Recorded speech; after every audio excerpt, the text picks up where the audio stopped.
And welcome back to another episode of the Pentecast podcast. My name is Andrew Bella, your host, and alongside me is not Ryan Sellers. This is my trip to Oklahoma, where he is holding down the fort for us there in Georgia. I am in Oklahoma as we speak, and I've been looking forward to this trip. Ryan is not with me, and I wish he could be here, but I got some amazing testimonies that I've been excited to record.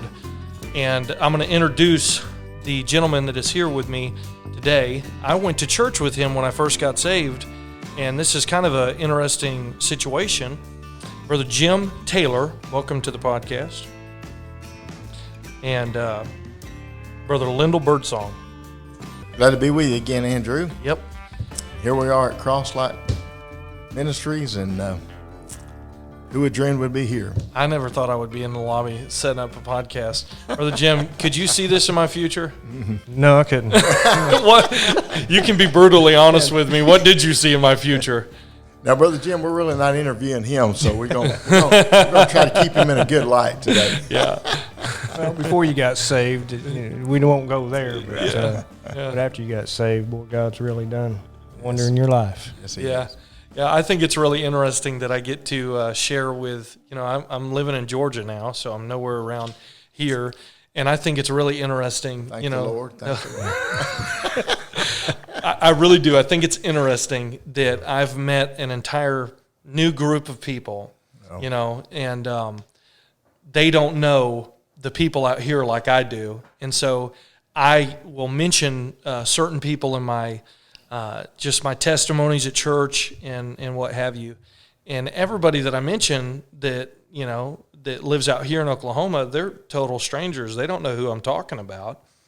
And so whenever I planned this trip to come out here, I said, man, I want to get these testimonies so we can put a name and a face with the testimony of these amazing people that helped me and shined a light whenever I had first got saved. And Aunt Cindy and Uncle Lyndall called me, and they said, we have a testimony that you need to hear. And I said, who is it? They said, Brother Jim. And my mind immediately went back to the mission services.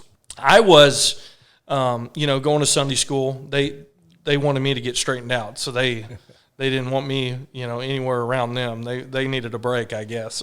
Uncle Lyndall can probably attest to that. We didn't want your influence among those guys. Yeah, exactly.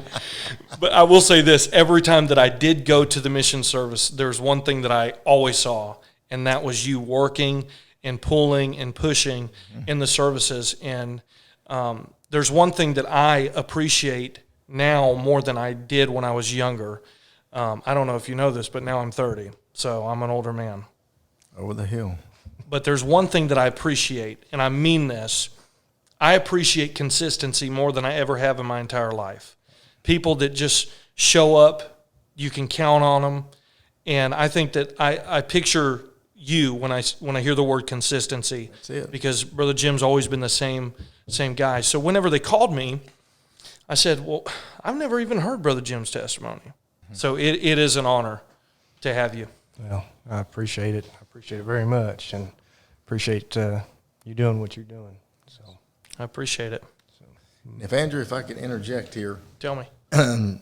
This actually goes a long ways before Brother Jim was ever in the picture. Okay. And his mother-in-law is actually my cousin. And she was raised in Holiness Church like I was, under my grandfather's ministry, Brother W. George, but she married a boy that was a Catholic boy. He was a good boy, a nice guy, but they were Catholic, and our religions don't really mix. And but anyway, one of the most wonderful things that ever happened in my ministry is when his mother-in-law got under conviction. I didn't even know it. She told her story later. She actually had even been putting church dresses in the closet, preparing for the time she got saved. Wow. And she told us later, she said, I tried to be a good Catholic. It just didn't work for me. And I remember when she showed up and God wonderfully saved her. And so that started a process. And Brother Jim, married her daughter. and that started a process that brought us to this place now. So I thought I'd kind of give you that. So that's the connection of Brother Jim and the church. That's right. Yeah. So if she wouldn't have got saved, then, isn't it amazing how God starts stuff in process years? Years in advance, yes. And this was a yearly, several year process. Mm-hmm. It was a very long time. He's putting things together that for other people that we can't see, Exactly. He's got it all under control.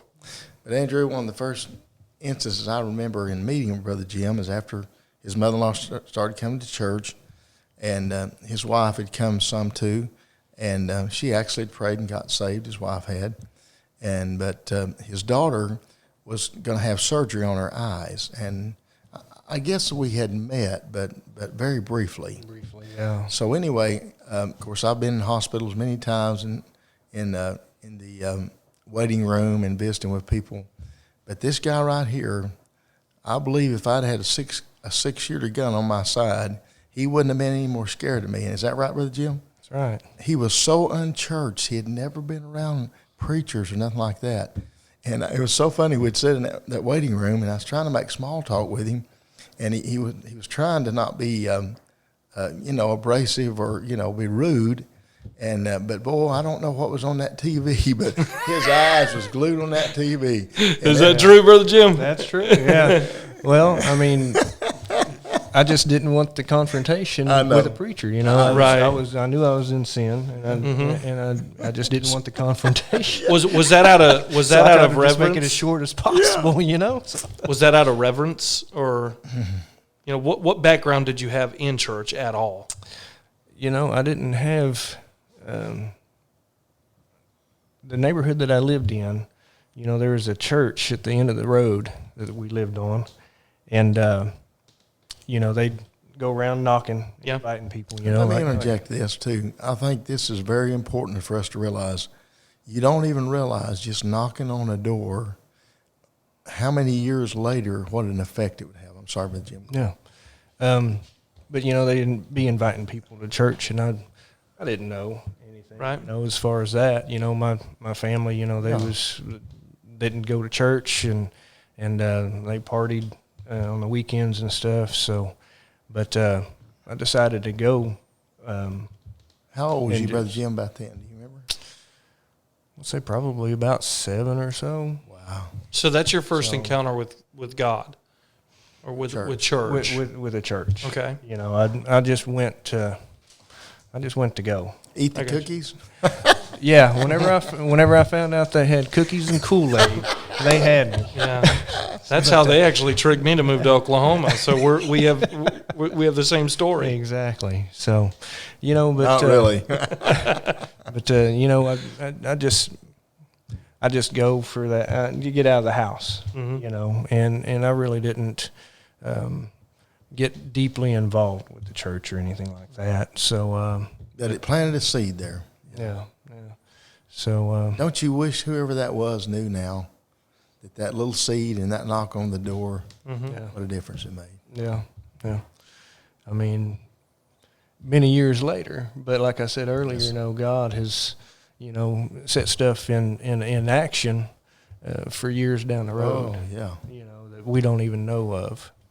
So, but therefore, I started. Tell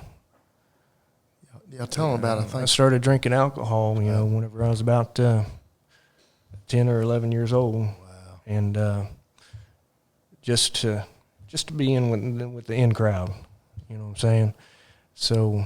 Well, what crowd would that have been at 10 or 11 years old? Well, my bigger brother and stuff, and his friends and stuff like that. I wanted to be. I was the youngest of the three. Yeah, so I think that's what a lot of people, they get drug into things like that because they want to feel accepted. And so the only way that they can do that, maybe it's not even in your heart to do that, but the only way how to be accepted is to do things that's the way Satan lures you in, That's right. I didn't even like the taste of it, I don't think anybody does. I've heard that over and over. And I was like, man, why am I doing this, but I wanted to be with them. Yeah. And that's the thing, whenever the devil's got the wool over your eyes, you don't see all that. Oh. you know, and that's whenever he had his hooks in me, you know, and he just kept a hold of me for many, many years. And but you know, whenever my mom was diagnosed with colon cancer, I was probably about 14 years old. Wow. And but she was going through chemotherapy, and then she had a stroke, which paralyzed the left side of her body. So she was fighting the cancer and the stroke, and her little body just couldn't handle it, you know. And but some kinfolks had some people come over and pray for her. Really? And I don't think I ever heard you tell that. really, yeah. They and looking back on it, you know, now where I'm at, looking back on it, my aunt and uncle, the way they dressed and the way they was, I'm kind of thinking they was kind of Pentecostal. Really? But Probably so. But if I that's don't- praying for people anyway, most people. They came over to the house and they really prayed for her. Of course, I was outside, you know, but whenever she just was fighting, and they prayed for her and left, you know, and I just wanted to go get drunk and go get high, you know, to Cover up your pain. cover it up. Yeah. But That's how you were coping with life. when that's the way I was coping. And you with said it. you were 14 when your mom was going through this? Yeah, she passed away before I graduated high school. That's tough, man. Yeah. So, and being the baby of the family, you know, it's Yeah. I was mama's little baby, you know, and Yeah. but yeah, I would just go out, and I just wanted to forget about it, Sure. you know, because I thought if I got drunk enough or high enough, you know, and I forgot about it, maybe that it would go away. But you know, whenever I came down off that high or sobered up off that drunk, it was still there, and if anything, I felt worse. Yeah. Sure. than I Oh, did yeah. before. You know, That led you to want to go do it again and forget that problem. I guess. exactly. Yeah. Yeah. But whenever they came over and prayed for her, and she ended up passing away, I got so mad at God Really. because He didn't heal her. Yeah. He took my mother away. Yeah. Yeah. You know, so So many questions and you know, yeah. Why'd you heal her body? You know, why'd you have to take her away from me? Mm-hmm. So, but yeah, I just kept going. That added to it. So, I can get it. but you know, before I got married, you know, I was living in my vehicle for a little while.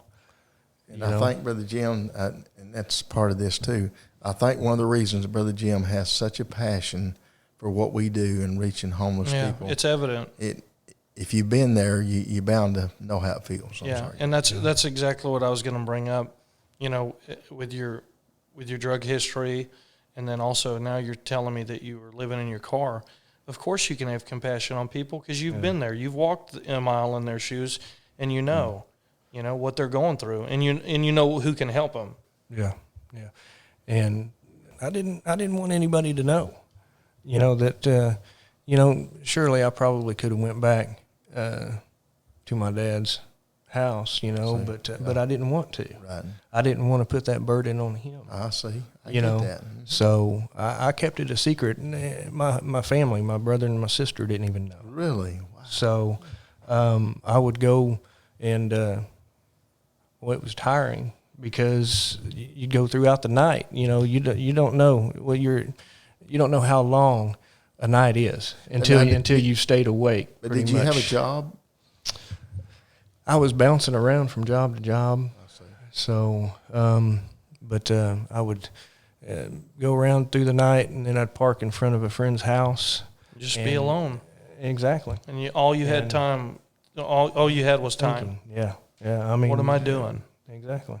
Yeah. Why am I doing this? Yeah. Why, you know, and I'd wait for them to wake up, and then I'd go in and visit with them, and then crash on the couch. You know. So, but I'd done that for a while.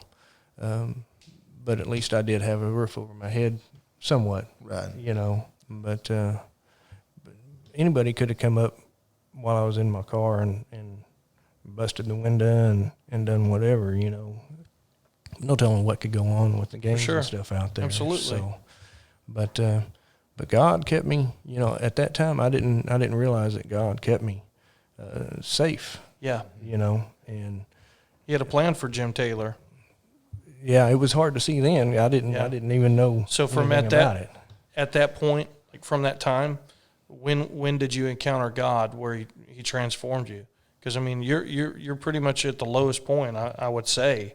A few years, and it's a few year process. Yeah, it was some years. You know, the friends that I was with, she ended up finding out that I was living in my car. She said, "No, not anymore." She said, "You're moving in here." So they're like my second family, and they actually let us borrow the bus. You know, that Really? Shady Nook Free Will Baptist, and the pastors there, they're the ones that let us use the bus whenever Really? ours was down. So, Well, I'm learning stuff I didn't know. Yeah. well, whenever Jim's a networker. He's silent, but folks, he knows folks. yeah, knows how to I get kind of things done. I kind of streamline it whenever I'm Yes. telling my testimony. Yeah. But, Well, that's fine. We understand. But you know, they ended up taking me in there for a little bit, and you know, since they was pastors of the church, we did go to church. You know, they said, if you're living here, you're going to church. You know, and Sounds like my aunt. drug. But you know, I was just playing church. You know, I really didn't encounter God fully until, you know, down at Blanchard. Yes. So, but on getting to meeting my wife, Yes. you know, Little romance here, brother. It was through them. Oh, really? Because she was actually best friends with the daughter-in-law of them. So she went Okay. to school with her. Oh, okay. So, down in Lexington. But anyways, there was a, if she sees this, she's probably going to kill me. She but, will see it. Hey, But there was another guy that was supposed to go out on a date with her. Well, here he is again, networking, folks. Jim Taylor. Yeah. Anyways, he didn't show up. So Praise God. I was second in line, I guess. They introduced us, and anyways, it just one thing led to another, and we ended up getting married. So, and been married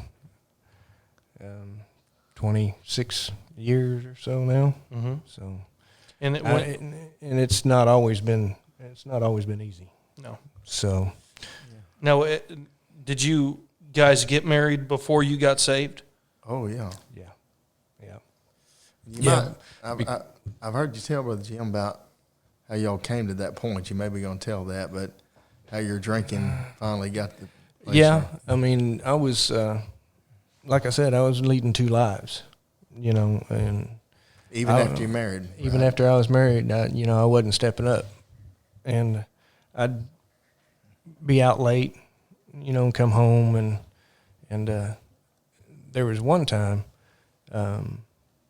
that my wife just had enough of it. Yeah. You know, I came home late one time, and my stuff was out on the front porch. That's a wake-up call, isn't it? That is a very big wake-up call.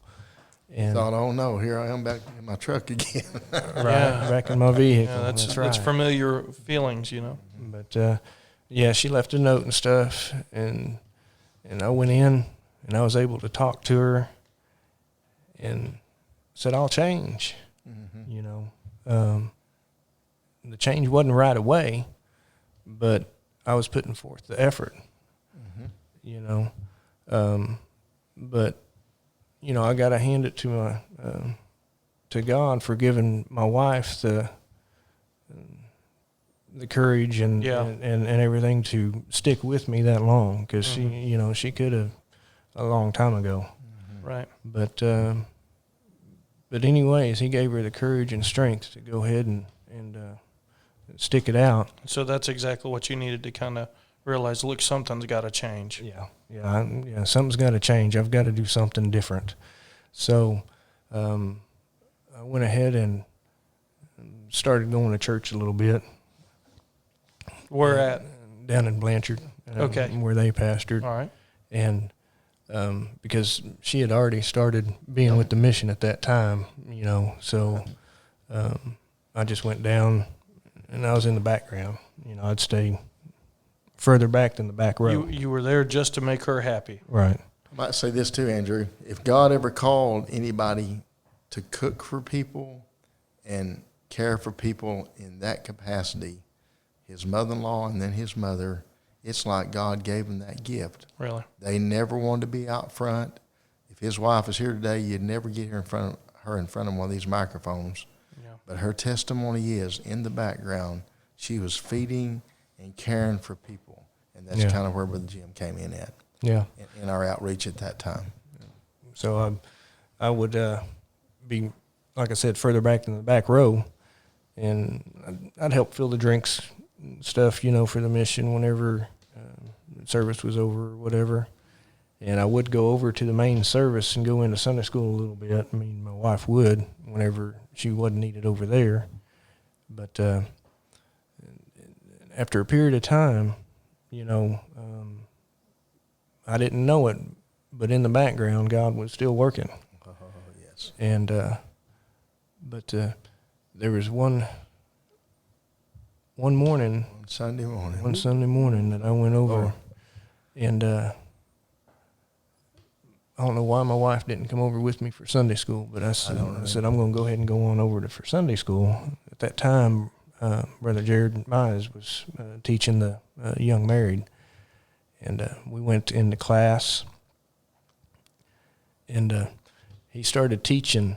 Boy, he's a teacher now. And one of the main things Little teaching and preaching. Oh, yeah. that really stuck with me was whenever he said, don't let it be too late. Don't let the door shut on you. Yeah. And that stuck with me. And we went ahead and finished out the class, and we went out front into the main service, and the service was getting started, and they started singing a song. I don't even remember what song it was. I don't either, but it was. But anyways, that's the way they was starting the Holy service Ghost was every pulling. time. I could feel it. And, God, that was still sticking with me. Don't let it be too late. Don't let the door close. There's an old song that says, don't let the door of mercy close on you. Yeah. But, I didn't know what was in store for me or anything like that. So, as I was sitting in that pew, my heart was pounding so hard. Yeah. And it felt like that it was just going to jump out of my chest. Wow. And I do believe that it was the Holy Ghost. Sure. Pulling so hard. Conviction. And I was up at the front. I could feel it. Woo. The devil had such a hold on me. That's right. And he was keeping me in that seat. But the Holy Ghost was pulling. My heart was pounding so hard. And Brother Kenny Cersei was there that morning. Mm-hmm.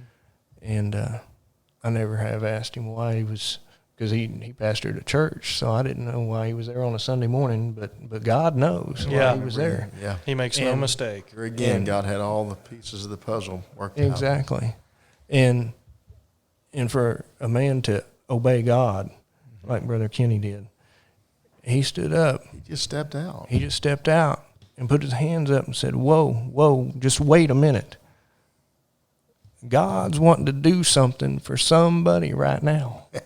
And I can feel it right now, Brother Jim. Woo, man. And I just went ahead and stood up. And I stepped out of that pew. And he carried me all the way down to that altar. Yes, he did. Yeah.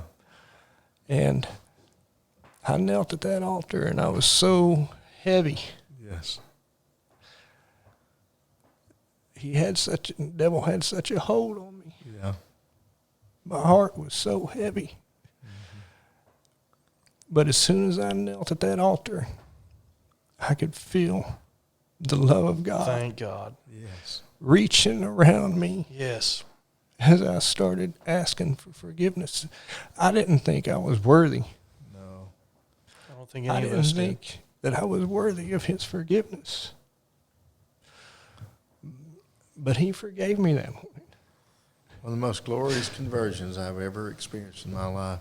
I'm telling you, this That man. grace, that amazing grace. It never gets I mean, old, does it, guys, Jim? no. It never gets old. And you know, Andrew, the glorious thing is that never has left him. You can see it's on him right now. These many years later, and he never gets tired of telling that story. And he wants to see it experienced in everybody else. You know? And so I guess that was my follow-up. You know, a question that we all know the answer to is, what's your driving force to come in? This isn't any regular church service where you come in, sit in, and, Right. you know, we're servants of God, but it seems like in a regular church, it's giving, just giving. you come in and you expect to receive from somebody else. But that's not the situation here at Crosslight. And it wasn't even when you were helping there at the church whenever they were doing it in the fellowship hall. And, Right. And you come here every Sunday and every Tuesday, and you pour yourself out, Right. you know, and it's evident, you know. And Andrew, it's a calling. It really is. I mean, I'm a preacher. I'm called to be a preacher. But we all know that the gifts and callings of God are diverse. Yeah, for sure. This man right here is called to do what he's doing now. Yeah. And he drives the bus. Him and his family, they work with the food, everything that needs to be done. When y'all see us out there sometime on the streets on Saturday, this man right here is the driving force behind it. He really is. After all these years, and he don't want to take credit for it.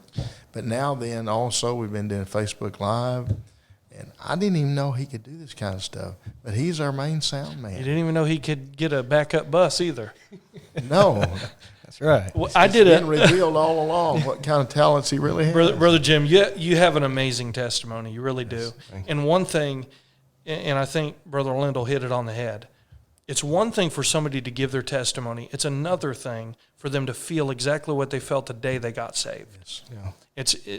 My testimony, if I gave it right now, it never gets old because I know what I was and I know what he did for me. And that never gets old. We did an episode, me and Ryan did a few weeks ago now, and we did them on the disciples. And the first one we did was about Peter, and then we followed Peter up with his brother Andrew. And the title of that episode was, Where is Andrew, the second string disciple? And in his life, you know, you mentioned you were the second string on your date. Exactly. And Andrew, what I see in him, he's always behind the scenes working. Peter's talking to the crowd. Andrew's talking to the individual. You're looking at Andrew right now. And that's what I was going to say. I see an I know Andrew. you're Andrew, but that's the real Andrew. It's going to be confusing to the viewers, but this is Andrew over here. Yeah. But I see someone that's willing to roll up their sleeves, get the job done, and not want recognition. And I said this on that episode, and I look at you as somebody that I've known from a distance because I've always admired your work ethic in the church. You and your wife, you don't work alone. We know that. Right. She's always helping. But I see somebody that reminds me of the disciple Andrew. And I said this on the episode, and I mean this. Churches in 2021, they need more Andrews. They need more Jim Taylors. They need more people that aren't waiting for a trophy, but they're waiting on what's next, what needs to be done. And what drives you is the change that Christ made in you. Because every Sunday, you're here hoping that you get to see that happen to another Jim Taylor. Well, actually, every Saturday night he's preparing to go out on the streets on Sunday morning, and before any of us are even hardly getting around, he's already headed towards downtown Oklahoma City. Here we're in Moore. That's not too far away, but he's down there and praying that God will lead him to the right people. In several different locations, Andrew, he's picking up people, and he does it with joy. And I don't think we can discount this either. And his wife is doing the same thing in the kitchen area. In fact, that's her kitchen. Don't even bother with it. That's her. I'm the pastor, but I walk softly when I walk through that kitchen. But I say that with joy because these people are invaluable. Yeah. Their heart's in it as much as Cindy and I's heart is in it. Yep. This is their ministry. And I thank God for it. You know, and I think we were cutting up at the beginning of this as we're winding down here. You know, would you have ever thought in a million years you'd be sitting here with us? You know, and I got a coffee mug for you. I know we didn't have any coffee, but drink it and think of it, okay? But would you have ever thought, you know, here we are sitting here on a podcast talking about the goodness of God, but would you have ever thought when you gave your heart and life to God, you know, we talk about the prodigal son, what the devil took away from him, but we fail to remember what God restored for him. Yeah. And I look at my life 10 or 11 or 12 years into this, I couldn't have ever dreamed that he would have brought me as far as he has the right way. Right. You know what I mean? Yeah. And so Jim Taylor has been saved for how long now? About 20 years. Has he failed you yet? No. And could you have ever imagined he brought you to this place? No, I wouldn't have ever imagined that he would bring me this far, you know. And I do want to say something about he was talking about the bus. I would have never thought that I'd be driving that bus, you know. I just got my license to be a backup, you know, but I ended There's this Andrew, second stringer. But I ended up being the full-time driver, and I've gotten in trouble for it, you know, but I want to get as many people that I can to God. Yes. And I've overloaded that bus several times. But I've gotten in trouble for it too. Yeah. Who by? You know, well, my wife, and for one. So Jim, don't be doing that. Yeah, you can't be doing that. It's not safe. Legal. You know, but you want to get them to Christ. I want to get as many people I can to Christ. Yes. You know, because I don't want them. I don't want my worst enemy to go to hell. No, I don't either. So I want to get as many people as I can. We've got to have that if I can get them here, if I can get them here, and like that knock on the door. A little bit of a plant of a seed. Yes. And then have God just water it. Yes. And see, there may be future preachers. That's right. Oh, yeah. Sunday school teachers. Yes. Song leaders, just anything. Bus drivers. Bus drivers. I mean, but yeah, I want to get. Hey, a 2-week invitation to VBS is why I'm here. One more thing, Andrew. We may have made a little bit of a mistake, though. Brother Russell was driving the bus some, and putting him number one bus driver. I think we got a lot of them praying before they ever got here with Brother Russell's driving. People have different tactics, you know. So Brother Russell drives crazy to get him to start praying. They said he could find every curb, every pothole. Dear Lord. Yes, they was ready to have church whenever they got here. Sorry, Brother Russ. We're not trying to throw you under the bus. We're just. But you know, still on the bus deal here. Yes. You know, on the way down, you know, there's been several times. You know, I've got a radio on there. It kind of breaks the monotony a little bit. Yes. But several times. You know, I've wondered, you know, I've put a CD on and a song, and I've wondered why. And then I look in that mirror. Yeah. And I see somebody with tears streaming down their face. Isn't that wonderful? On the way to church, you know, and it's like God's working. What they need. God's working already. That's what keeps you getting up every Sunday morning doing it again. Oh, man, I'm telling you, it's wonderful to be able to do that, you know, so. Well, Brother Jim, I've already said it. I think you have an incredible testimony. And, you know, this podcast, what it's about is to show that people around us in our churches have amazing testimonies, and we just need to start tapping into those lives. And I think that's what we've done today. We've opened Jim Taylor up. I thought almost it was going to be an impossibility. Yeah. But you know what? I really appreciate you sharing your heart with me. I appreciate it. I was so nervous all day, you know. It's like... Boy, you look like an old pro to me. Well, I don't know about that. Actually, I'm worried now that you're going to start a podcast and mine's going to go to pot. I'm going to try to stay behind the scenes here. You know, I got news for you. I got royalties on this one. We're going to keep him in the booth back there. Thanks for stopping by. I really appreciate it. I appreciate it.